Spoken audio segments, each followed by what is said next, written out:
Gracias a Dios. Dios les bendiga en esta tarde. Nuevamente tengo la bendición, la oportunidad de compartir con ustedes la palabra de Dios.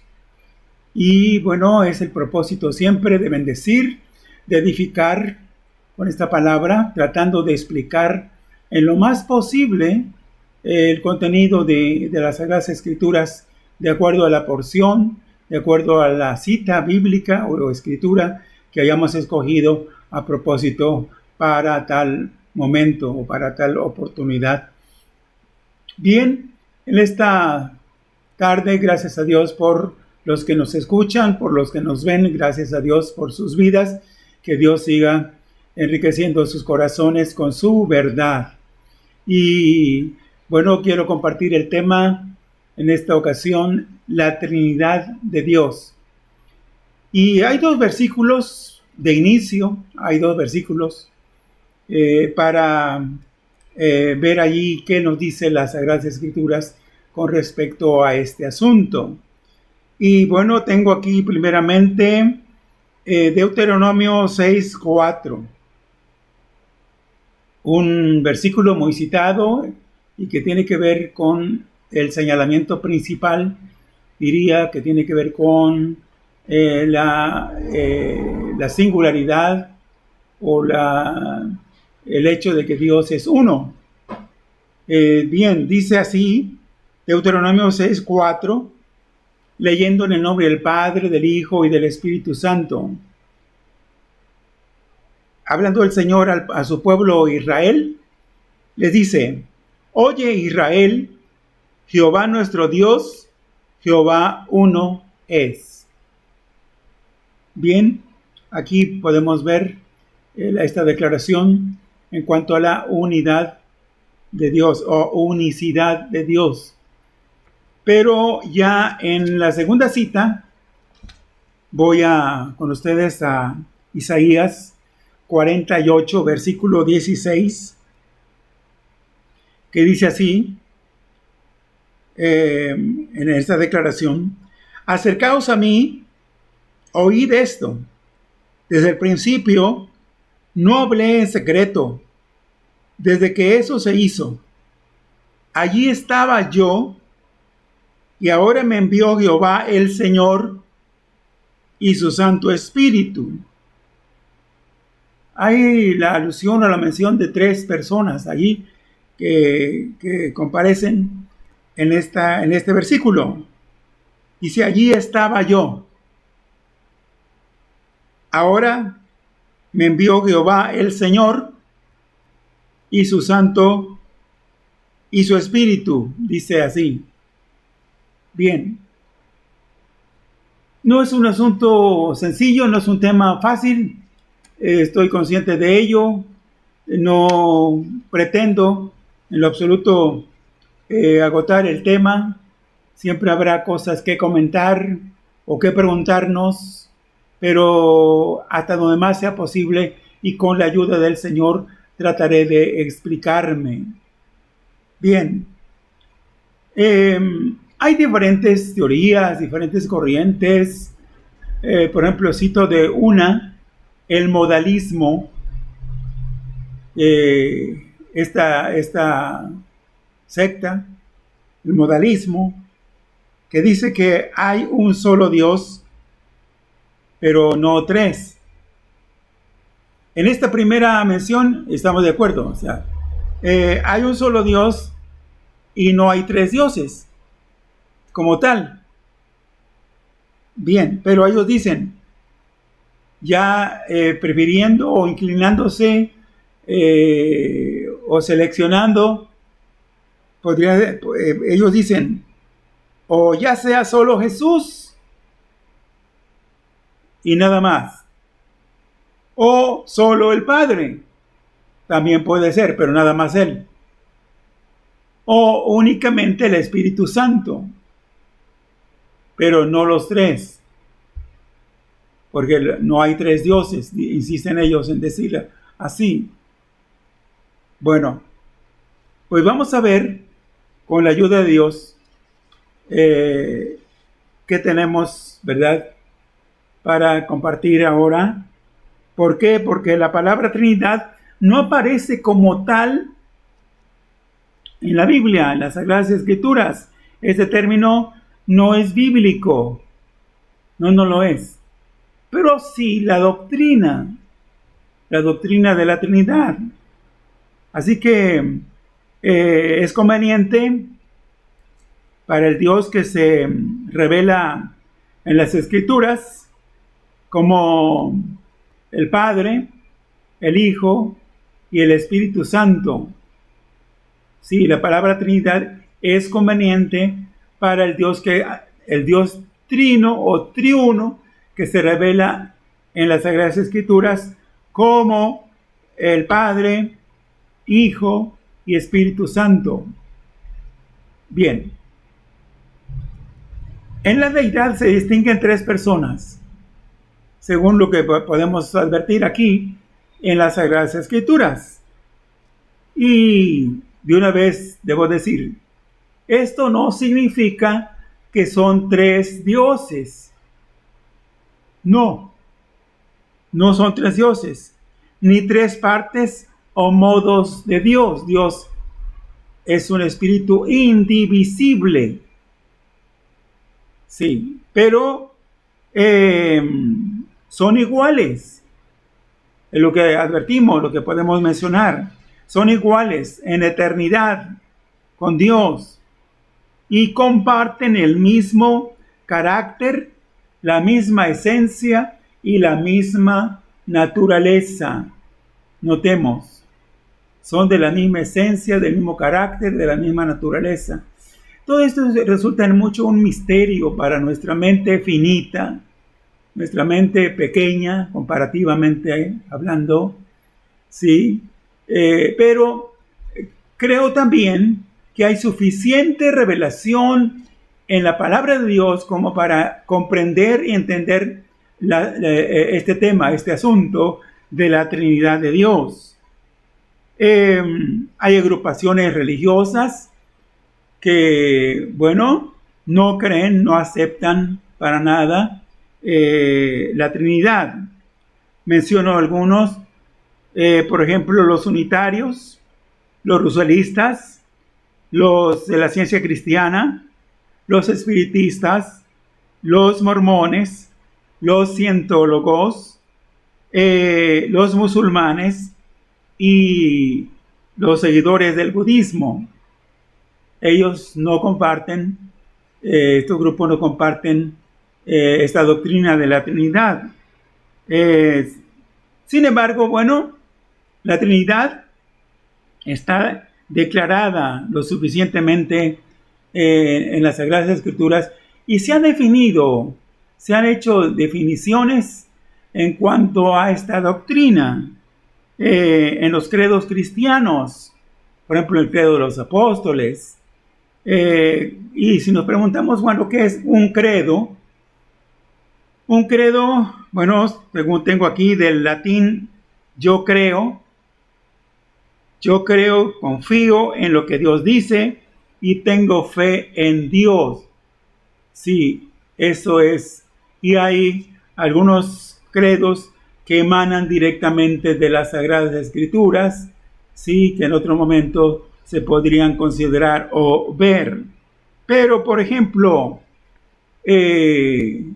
cito de la Confesión Reformada Calvinista de 1646, que tienen descrito su credo, esto es de la Iglesia de Inglaterra, que dice en relación a la Trinidad de esta manera, cito nada más un párrafo, dice, hay tres personas en la deidad, el Padre, el Hijo y el Espíritu Santo, y estos tres son un Dios, iguales en sustancia, iguales en poder y en gloria. Lo que antes decíamos, sí, de la misma naturaleza, de la misma esencia, del mismo carácter. Sí. Siendo así, entonces, podemos continuar diciendo que los cristianos evangélicos creemos en la Trinidad. Creemos que Dios es uno. Pero también podemos agregar que se ha revelado en 3 personas, se ha dado a conocer en 3 personas. Y basta hacer un recorrido por toda la Biblia para identificarlos lo suficiente. Por ejemplo, en el Antiguo Testamento encontramos más la manifestación de Dios el Padre. No sin algunas menciones, por supuesto, del Espíritu Santo, desde Génesis 1, versículo 2 y otros. Y también en cuanto a la mención del ángel de Jehová, que son, como dijimos la vez anterior, son teofanías con respecto al Hijo de Dios. Sí. Cada una de ellas es independiente de las otras, pero no separado de las otras, pero nunca actúan, o sea, por separado, siempre en mutuo acuerdo, teniendo en lo general un solo propósito. Sí, eso es. Entonces, voy citando, por ejemplo, Mateo 3, versículos 16 y 17, cuando el Señor Jesús fue bautizado. Lo mismo sería la mención de Marcos 1:10 por ahí, la misma mención. Dice, y Jesús, después que fue bautizado, subió luego del agua. Y aquí los cielos le fueron abiertos y vio el Espíritu de Dios que descendía como paloma. El Espíritu Santo no es una paloma. Aquí se prefiguró como una paloma. Sí. Y venía sobre él. Posó sobre la persona de Jesús. Entonces ahí tenemos el Señor Jesús estando en el río Jordán, para salir del agua, diría. De pronto los cielos son abiertos y desciende el Espíritu Santo.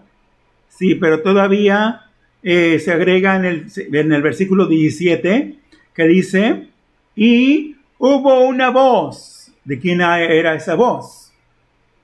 Sí, del Padre, Dios el Padre.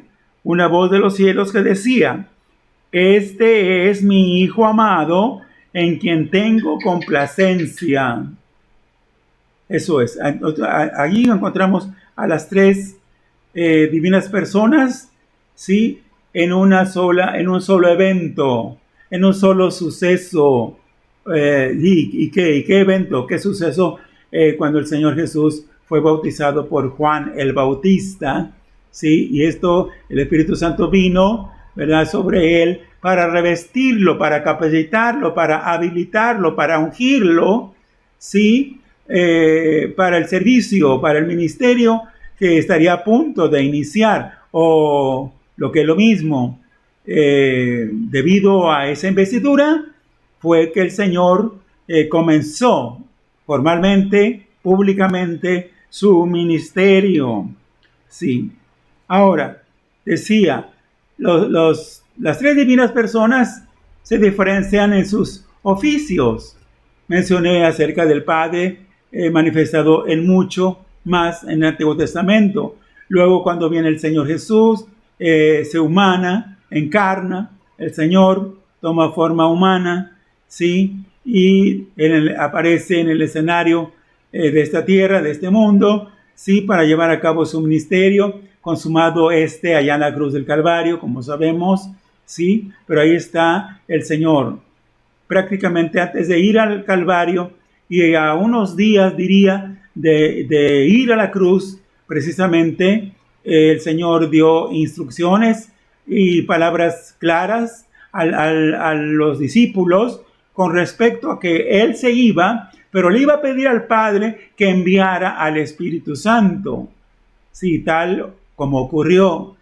Sí, cuando el Señor Jesús ascendió a los cielos, sí, a los 10 días vino o descendió el Espíritu Santo. Dijo el Señor, el Consolador vendrá a ustedes, es decir, Consolador, dando a entender, otro igual a mí vendrá y estará con ustedes. No los dejaré huérfanos, les aseguró el Señor. Bien, entonces decía, son tres personas, no tres dioses, son tres personas en una, pero con un mismo propósito. Por ejemplo, en la creación, sí, y en otro plan muy especial que se ha llevado a cabo y que se está realizando todavía en el mundo, que tiene que ver con la redención o la salvación del mundo. Sí, a un acuerdo unánime en las tres divinas personas para llevar a cabo este plan. Sí. Ahora, debo citar todavía del Antiguo Testamento, sí, donde encontramos claras implicaciones trinitarias, diría.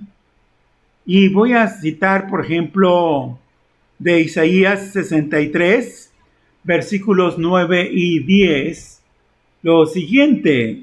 Isaías 63, versículos 9 y 10, dice así: en toda angustia de ellos, él fue angustiado, y el ángel de su faz lo salvó. En su amor y en su clemencia los redimió y los trajo y los levantó todos los días de la antigüedad. Mas ellos fueron rebeldes e hicieron enojar su Santo Espíritu. Un simple soplo, una corriente, una energía, como algunos suponen que es el Espíritu Santo, una simple energía, pues que se va a enojar, ¿verdad? No, se enojan solo las personas, diría. Y los israelitas, sí, debido a su obstinación, o a su manera obstinada para pecar, para desobedecer, para rebelarse contra Dios, hicieron enojar, así lo dice aquí, hicieron enojar su Santo Espíritu, dice, por lo cual se les volvió enemigo y él mismo peleó contra ellos. Bien, este es uno de los ejemplos que cito aquí ahora. Otro ejemplo está en Génesis 18, son 15 versículos, no los vamos a leer, sí, del 1 al 15, Génesis 18. ¿Por qué? Porque aquí hay una mención muy importante, y para Abraham y para Sara fue algo impactante tener a estas tres divinas personas tomando o habiendo tomado figura humana. Sí, se presentaron como seres humanos, sí, pero no hay duda. Leyendo el pasaje, notemos claramente cómo se identifican, hablan, sí, y hacen mención de cosas que solo Dios puede llevar a cabo, como lo es el anuncio de un nacimiento sobrenatural, sí, o el caso de Isaac, sí, que el padre dio ahí un anuncio, sí, pero allí comparecieron de manera plural a Abraham allí en el encinar de Mamre. ¿Qué significa esto?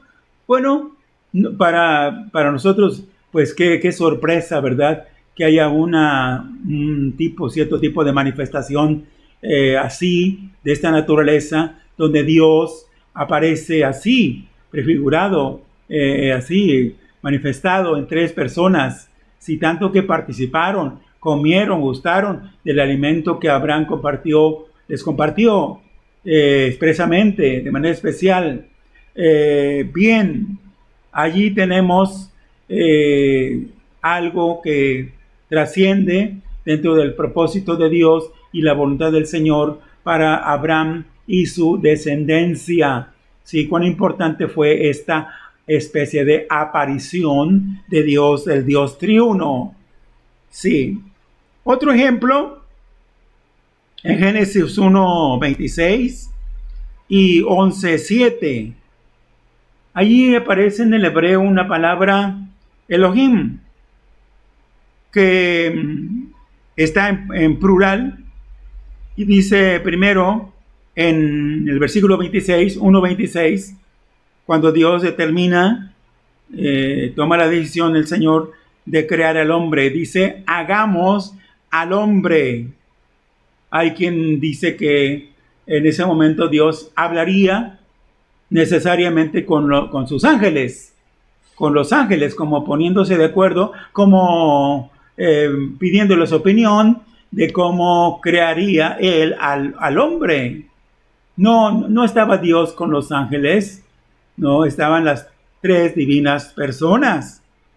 Y en el caso cuando Dios confundió las lenguas o los idiomas, ¿sí?, de aquellas gentes que hicieron caso omiso de desplegarse, de ir en cualquier dirección, de poblar la tierra, esto fue después del diluvio. Allí encontramos en el 11:7 que hay dos pronunciamientos del Dios triuno. Descendamos y confundamos. Sí, otra vez, ¿con quién estaba hablando? ¿A quiénes incluía con esas declaraciones? Sí, estaban las tres, así se entiende, y yo así lo creo. Estaban las tres divinas personas, Dios hablando, pero con la deidad. Sí, y tal como sucedió. Sí, la lengua la lengua que era única fue confundida, pero empezaron a hablar diversos lenguajes y ya no se entendió ninguno, excepto se fueron disgregando, pero agrupando los que hablaban el mismo idioma y se fueron uniendo y se fueron separando. Fue así como finalmente se cumplió la voluntad de Dios, de que fueran dispersos. Y en Isaías 6:8, en el llamamiento y en base a una visión muy especial que Dios le mostró en el templo a Isaías para el inicio de su ministerio profético, ocurrió esto en el templo, ahí en el 6:8, después de que el Señor se manifestó a él, ¿verdad?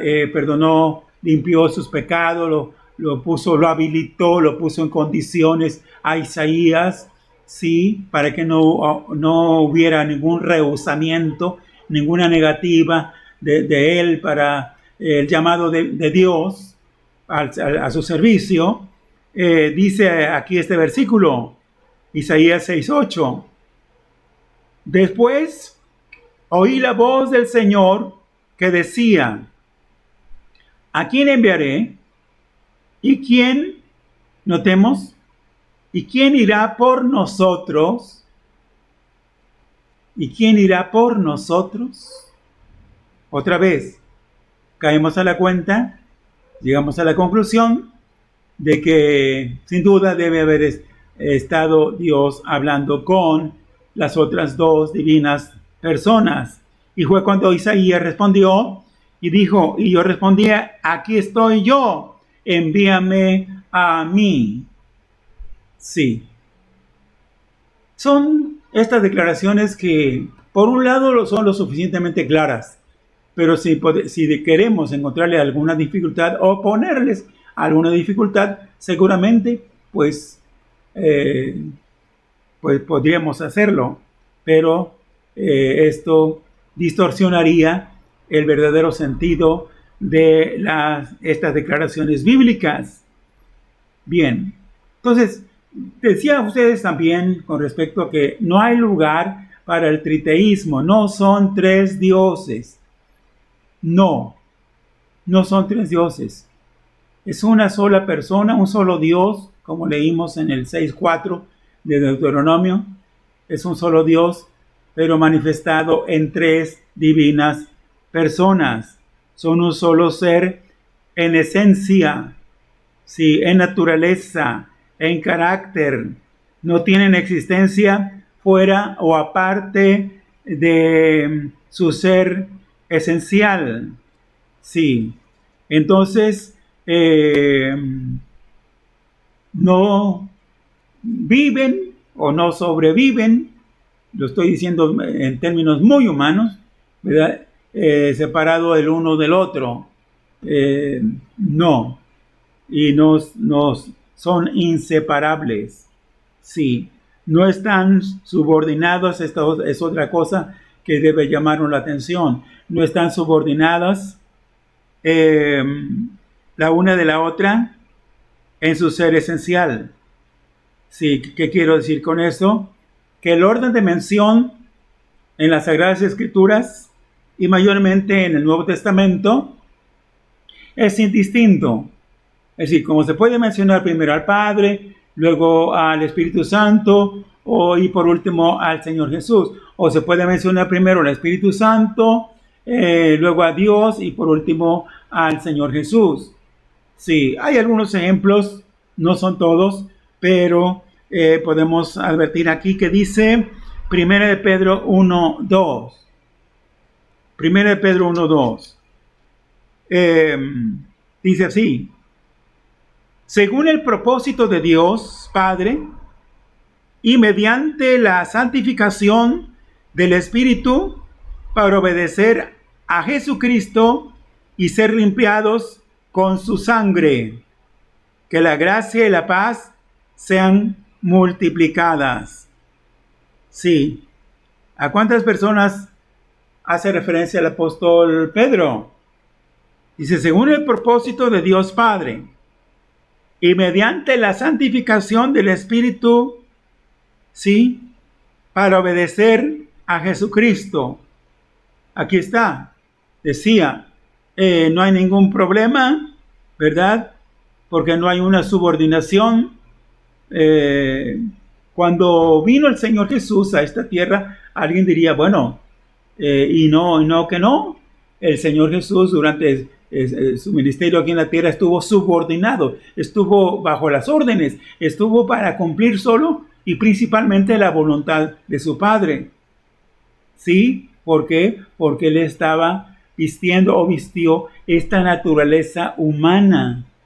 Sí, pero hizo amplias y repetidas y numerosas demostraciones también tanto de su humanidad como de su divinidad, con hechos portentosos, milagros, en fin, ¿qué podríamos decir al respecto?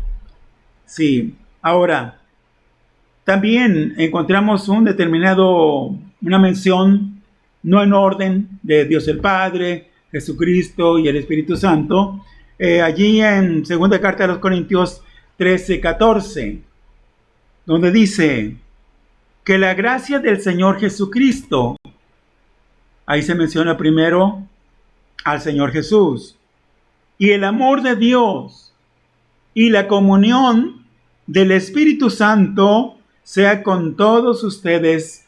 Amén. Sí. ¿Qué podemos advertir? ¿Qué podemos notar ahí? Bueno, cosas significativas. Si no hay discordia, no hay inconformidad, no hay incomprensión, no hay rivalidad en lo absoluto. Sí, no hay un espíritu de competencia. Yo quiero ser el primero. No. Ahí está la expresión o estas declaraciones que son importantes para notar que hay un acoplamiento y un entendimiento perfecto, una armonía perfecta en la divinidad. Sí, jamás una desunión o una incomprensión, jamás. Sí. En el Nuevo Testamento todavía la evidencia de la Trinidad es extensa, es todavía amplia y hay relación y distinción entre ellas. Sí. Juan 14, Evangelio de Juan, capítulo 14, versículos 16 y 17. Dice aquí en esta escritura, hablando del Señor Jesús, Y yo rogaré al Padre y le dará otro consolador, ya decía, otro igual a mí, otro ser divino, para que esté con ustedes para siempre. Por eso es que, aún hablando en primera persona, al final del capítulo 28 de Mateo, cuando el Señor dice, y aquí yo estoy con ustedes todos los días hasta el fin del mundo. Sí, decía alguien, bueno, pero ¿no es que ascendió? El Señor está allá, como le dijo a los discípulos que iba a estar con ellos acá. Sí, pero iba a estar, sí, en la persona del Espíritu Santo. Esa es la respuesta, esa es la conclusión. Sí, Él está cumpliendo un ministerio, el Señor Jesús, un ministerio a la diestra del Padre, intercediendo por nosotros, es verdad. Pero la presencia y actividad de su Santo Espíritu acá, ¿verdad? Es como si actuara Dios, el Padre, como si actuara el Señor Jesucristo en la persona del Espíritu Santo. Sí, pero termino de leer. Y yo rogaré al Padre y le daré otro consolador para que esté con ustedes para siempre. Es decir, el Espíritu de verdad, al cual el mundo no puede recibir porque no lo ve ni lo conoce. Sí, otra vez, el Espíritu Santo no es una simple energía. No, es una persona. Aquí se hace alusión de él como una persona, no como una energía. Sí, dice, al cual el mundo no puede recibir porque no le ve ni le conoce, pero ustedes le conocen porque permanece con ustedes y estará en ustedes.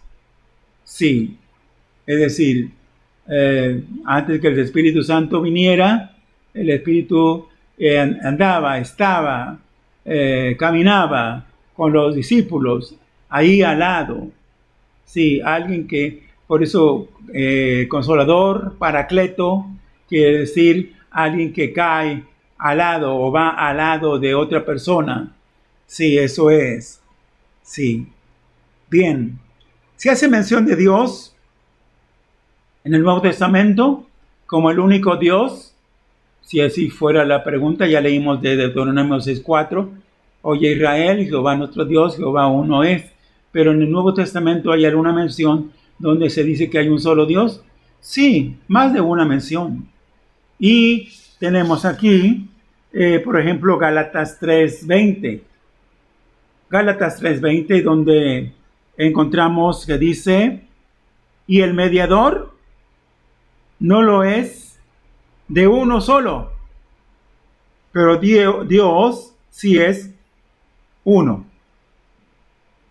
Sí, aquí encontramos que dice, y el mediador no lo es de uno solo. Es decir, Dios no está haciendo su labor intercesoria a la diestra del Padre a favor de una sola persona, sino a favor de muchos. Sí, pero aquí dice, y el mediador no lo es de uno solo, pero Dios sí es uno. Como podemos advertir ahí, no hay ninguna contradicción en lo absoluto, ¿verdad? No hay lugar a confusión cuando leemos detenidamente estas escrituras, ¿sí? Y ¿qué dijo el Señor Jesús en el Evangelio de Juan, capítulo 8, versículo 58? Y Jesús proclama, aquí en este versículo de Juan 8:58, Jesús proclama su propia deidad y preexistencia, como lo señalan las primeras palabras, los primeros 3 versículos del capítulo 1 del Evangelio de Juan. Sí, en el principio era el verbo era con Dios y el verbo era Dios. Esta era con Dios en el principio. Sí, eso es. Y allí Jesús, acá en Juan 8:58, Jesús le dijo, de cierto les digo, antes de que Abraham fuera, yo soy. Sí. Antes que Abraham, tanto que le cuestionaron sus oyentes en su momento, los fariseos, los escribas, sus opositores, en su momento les discutieron ahí el punto. Bueno, todavía no tienes más de 40 años, no tienes 40 años, y ya dices que viste a Abraham, conociste a Abraham. Bueno, el Señor ahí está haciendo esta declaración solemne. De cierto les digo, antes de que Abraham fuera, yo soy. Y en Colosenses 1:17 se hace mención de algo, es un pasaje paralelo, ¿verdad? Donde también se enmarca o se hace manifiesta la preexistencia del Señor Jesús. ¿Qué quiere decir? Que Él es antes de todas las cosas. Podemos ir allí, creo que podemos disponer de unos momentos más, ¿sí? Colosenses 1:17, amén, dice de esta manera: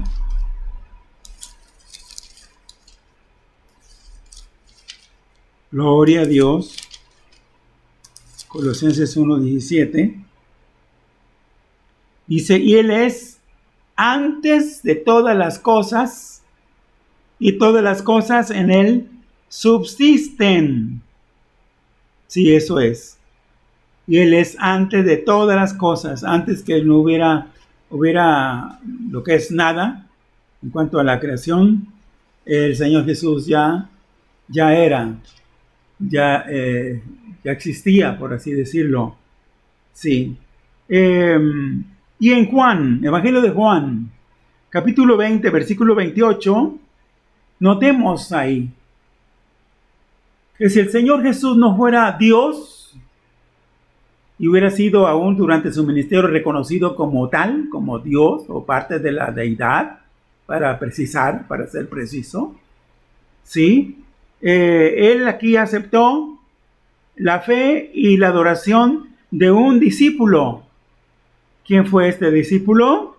Después de su resurrección, y eso porque Tomás, en la primera aparición del Señor Jesús a sus discípulos, el día que resucitó, primer día de la semana, ese mismo día apareció por primera vez a sus discípulos, pero Tomás no estuvo en el culto, no estuvo en la reunión, y se perdió esa bendición.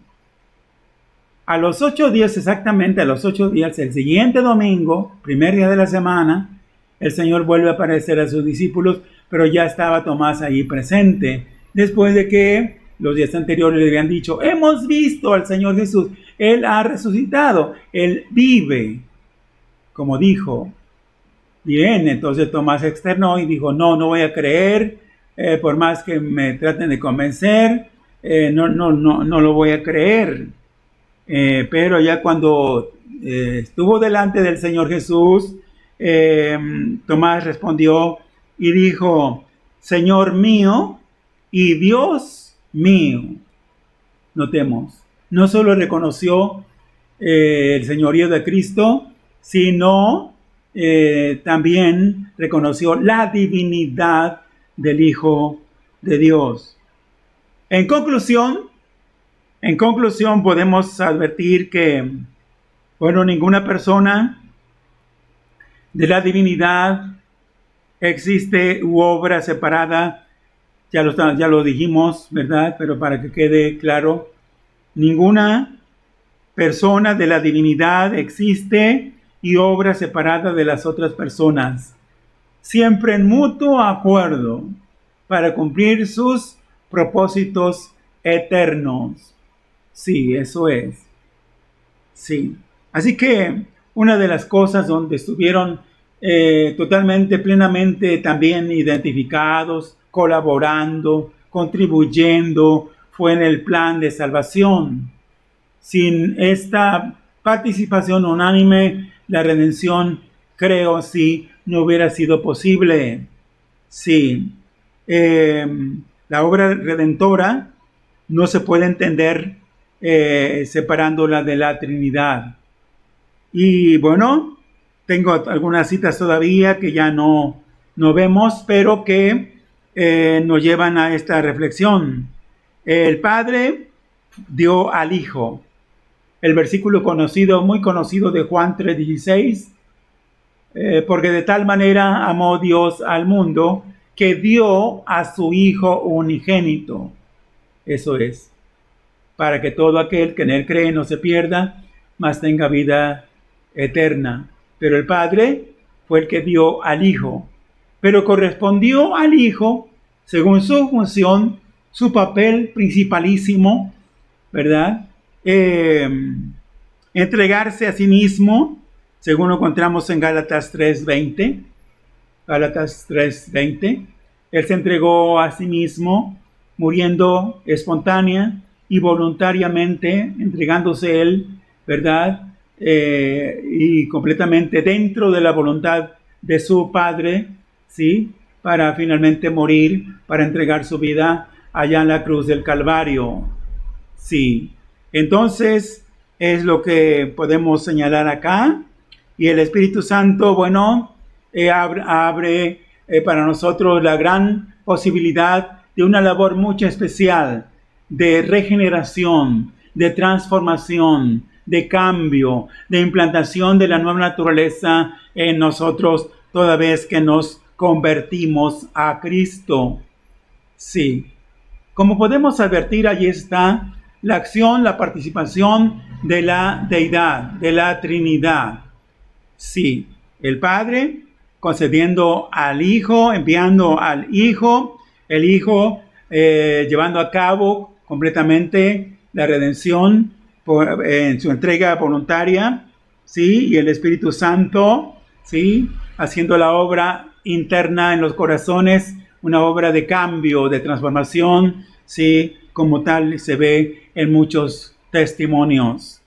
Por último, puedo mencionar que la bien llamada bendición apostólica, ¿sí?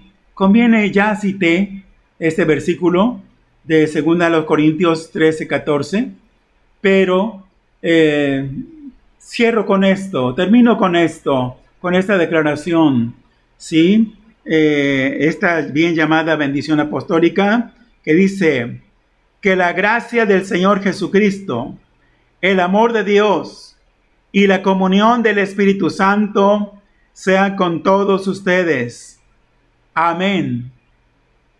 Esto es lo que encontramos, esto es lo que tenemos, y nos faltaría, ¿verdad? Nos faltó ver muchos otros versículos donde se hace alusión, se hace referencia a la Trinidad de Dios, pero espero que estos que hemos citado sean más que suficientes para haberme explicado, ¿verdad? Y que la luz de la palabra que alumbra y que alumbre siempre nuestros corazones y nuestras vidas, sea el Señor por su Santo Espíritu el que implante esta palabra, la haga prosperar y florecer y que lleve el fruto que el Señor desea en cada uno de nuestros corazones. Es mi deseo y es mi oración. Que Dios les bendiga, que Dios les guarde a cada uno de ustedes. Amén y amén.